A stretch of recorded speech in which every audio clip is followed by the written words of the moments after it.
ನಾವು ಏನಪ್ಪ ಅಂದ್ರೆ ಶ್ರೀ ರಾಘವೇಂದ್ರ ದೇವಸ್ಥಾನ ದರ್ಶನ ಪಡೆದುಕೊಂಡು ಈಗ ಪಂಚಮುಖಿ ದೇವಸ್ಥಾನ ನೋಡಲು ಹೊಂಟಿದ್ದೇವೆ. ಪಂಚಮುಖಿ ದೇವಸ್ಥಾನ ಹಾಗೂ ಆಂಜನೇಯ ಹಲವಾರು ವಿಧದಂಥ ನಾನಾ ರೀತಿಯಂಥ 5 ದೇವಾಲಯಗಳನ್ನು ನೋಡ್ಕೊಂಡು ಬರೋಣ. ಈಗ ನಾನು ನಿಮಗೆ ಆ ಒಂದು ದೇವಸ್ಥಾನಕ್ಕೆ ಹೋಗಿ ಭೇಟಿ ನೀಡುತ್ತೇನೆ. ಬನ್ನಿ ಹೋಗೋಣ. ಹಾಂ ಬಂದೋಣ,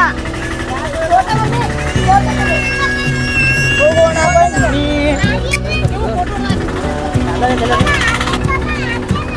ಇವಾಗ ನಾವು ಪಂಚಮುಖಿ ದೇವಸ್ಥಾನವನ್ನು ಹೊಂಟಿದೆ. ಇಲ್ಲಿ ಏನು ಹಿಂದುಗಡೆ ಕಾಣ್ತದೆ ಇದು ರಾಘವೇಂದ್ರ ದೇವಸ್ಥಾನ. ಈ ರೀತಿಯಾದಂಥ ನೀವು ಶೇರಿಂಗ್ ಆಟೋದಲ್ಲಿ ಈ ಒಂದು ಪಂಚಮುಖಿ ದೇವಸ್ಥಾನ ನೋಡಲು ಹೋಗ್ಬೋದು. ಯಾವ ರೀತಿ ಒಬ್ಬ ಎತ್ತಿಗೆ ಏನಪ್ಪ ಇಲ್ಲಿ ಇವರು 150 ಚಾರ್ಜ್ ಮಾಡ್ತಾರೆ. ಕೇವಲ ಏನಪ್ಪ ಅಂದ್ರೆ ನೀವು ಶೇರಿಂಗ್ ಆಟೋದಲ್ಲಿ 100 ರೂಪಾಯಿಯನ್ನು ತೆಗೆದುಕೊಳ್ತಾರೆ. ನೀವು ಹೋಗ್ಬೋದು ಆ ಒಂದು 5 ದೇವಸ್ಥಾನಗಳು ನೋಡಿ.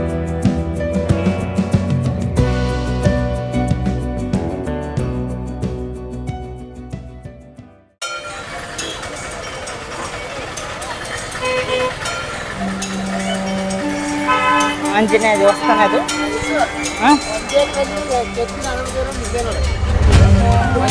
ಒಂದೇ ಕಲ್ಲಿನಿಂದ ಕೆತ್ತಲಾದಂಥ ಆಂಜನೇಯ ದೇವಾಲಯ ಇದು.